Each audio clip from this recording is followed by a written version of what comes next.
Well, hey everybody, how are you? It's been a long while. Um, Made a video a couple months ago for the new project and just didn't like the way it turned out. Haven't done another one yet, and I've already done a few things on the new project. But what is it? What's the new project? Well, here it is in all its dirty glory.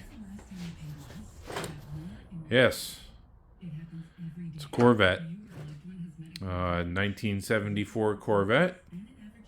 L82. Automatic. Turbo 400. Non-air car. No power windows. No power locks. Does have power steering and power brakes. Original silver. Silver deluxe interior. AM FM radio. And that's about it. It does have the luggage rack. Non-power antenna. Like 50 some thousand original miles. Bought it from the second owners who owned the car for 25 years. That gentleman did a lot of work on the car, kind of restoration sort of work. Went through the original numbers matching engine, new bearings, new rings, comp cams cam, valve job, but it hasn't been bored out. It's still standard bore. I don't believe the crank was turned. So yeah, when I bought it, it had an Edelbrock Performer intake on it, and it had a where the hell the Holly went? Had a Holly Quadrajet replacement, mechanical secondary, not a vacuum secondary one. But since I do the pure stock drags, couldn't run that, so I did put the original Quadrajet back on. I put it on the Edelbrock intake. They let me run this past year, this September. They let me run with the stipulation that, I had to change the intake for next year, which is fine. I knew that. I understood that. So I did have to put new tires on it. It had new tires put on like 15, 20 years ago. And they only had like 5,000 miles on them. But that's the problem. It was 15 to 20 years ago. So I didn't want them to come apart and destroy the body while I was driving it. So it got brand new tires. Cooper Cobras instead of radial GTs or BF Goodrich radial TAs. Because the TAs are freaking outrageous. They're absolutely outrageous in price. This set of tires was about $400 cheaper for the whole complete set than if I were to have gotten radial TAs. So had to do a couple of maintenance things. The driver's side rear caliper started leaking, so I had to put a caliper on it.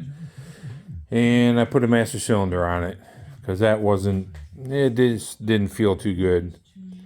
It had been replaced a long time ago, but it sat and sat and sat. So, changed the fluid in the whole system, bled the brakes all the way around.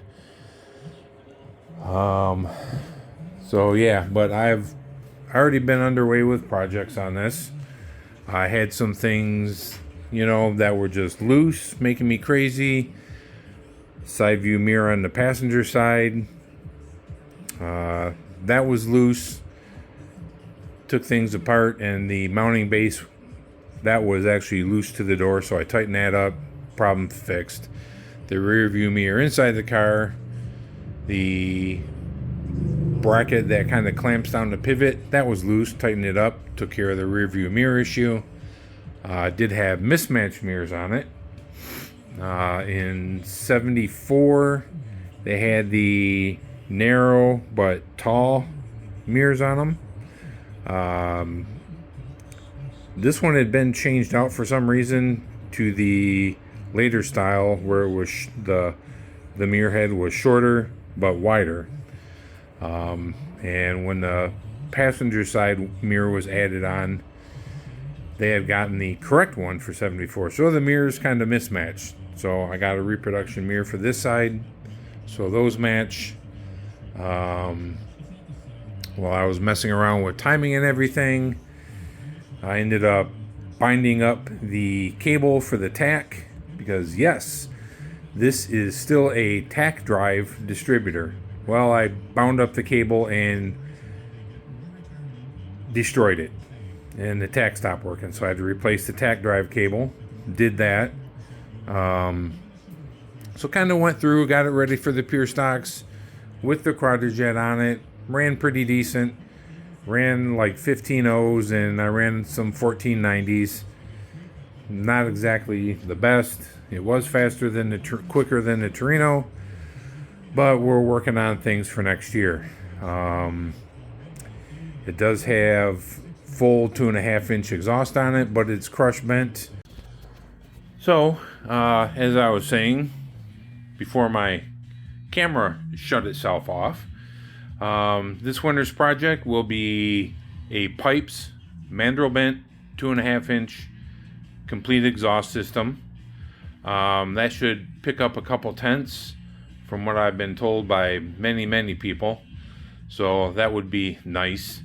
But I went through the carburetor because at idle it was dribbling a little bit, so I figured the float was set too high. So got a kit, pulled the carburetor apart, rebuilt the carburetor, and yes, the float was too high. So got it back together, on running. But when I ordered the kit, I also ordered from Mike's Carburetor Parts. They make a electric choke conversion for the divorced choke style choke. So normally bolted in this spot here where the electric choke is bolted to, you'd have a like a heat coil with the rod that comes up to here, and the exhaust crossover, heats up that choke thermostat. Actually, I have it over here. I have the original and the one off this manifold. So, but it's this right here. Well, that conversion would not work with the Edelbrock intake. It put this too far out, and the rod would not line up with the lever on the carburetor. So that kind of forced my hand of completing a project that was going to be a project for this winter, which was put the stock intake on. So off came the Edelbrock intake, and I did get the original cast iron with the car, but for 73 and 74, they've got a goofy ass EGR valve set up. That clamp pulls down the EGR on the side. Nobody makes a block off plate for this. So I got bored, made a block off plate for it myself. But a friend of mine, Jeremy, thank you very much, Jeremy, came up with a 1972 non-EGR valve intake manifold. Other than no EGR valve, same intake manifold. So I went with that. It's a cleaner look, and look at that, the choke lines up. So and since I'm using electric choke, I don't need that heated crossover. I use the Felpro gaskets that have a block off for that crossover. So that should keep a little bit of heat out of the intake manifold, help it run a little cooler. And in the meantime, prior to that, I had ordered a factory radiator for the car through a buddy of mine. And well, this all came about after I had ordered the radiator. So since the system was drained, the radiator came in as I was putting this back together. So it got the new radiator. I took the fabricated aluminum one out, which is boxed up in the box that the new radiator came in, and got that in here. So got the choke thermostat hooked up, fired it up, let it warm up yesterday, burped the cooling system. Everything's good, no leaks. It actually runs a little bit cooler than the radiator that was in here, but we have yet to take it for a test drive and find out. So we will do that. Oh, and I also put a 180 degree high flow thermostat in it, all in the hopes of keeping it cooler, even though it did not really get hot in the summertime. So it's all buttoned back up. Just need to put the air cleaner back on. But I wanted to show this electric choke conversion before I did that. The heat shield, I believe it's a 1973 part. So it's like a factory part. Use that to help keep the carburetor cool. Yeah. So that's the project so far. I did put a new fan clutch on it, and there is a difference between, well, besides me having standard or heavy duty fan clutch, and just the terminology and the fins on the fins and thickness, whatever, on the clutch, the bolt pattern for the fan clutch on the fan is different. Yes. Standard fan clutch has a smaller bolt pattern on the fan blade than the heavy duty. I'd originally ordered the standard, came in, wouldn't work. So I had to get the heavy duty, and that's the difference, which is really stupid.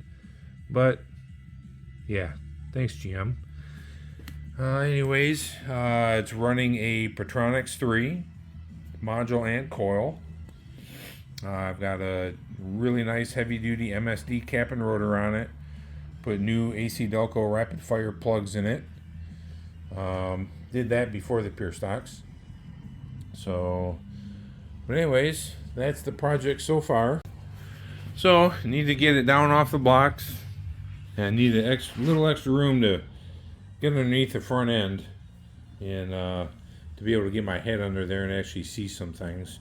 So, and but I need to get it off the blocks, get out in the driveway, get it washed. Needs a wash job.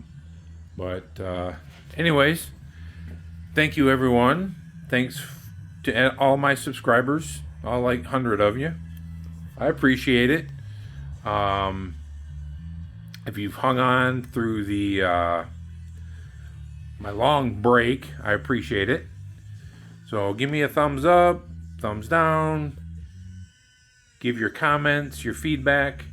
But this will be the next project for the next couple years, and play with it, get it out of my system, and then I'll be back into a 72 Torino, I'm sure.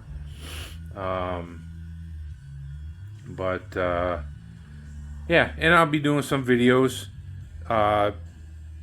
for each of the couple projects I've done, but specific videos. But other than that, yeah, that's about it. So appreciate you watching, appreciate you subscribing. Please like and share and all that kind of stuff, and we'll see you next time. See ya.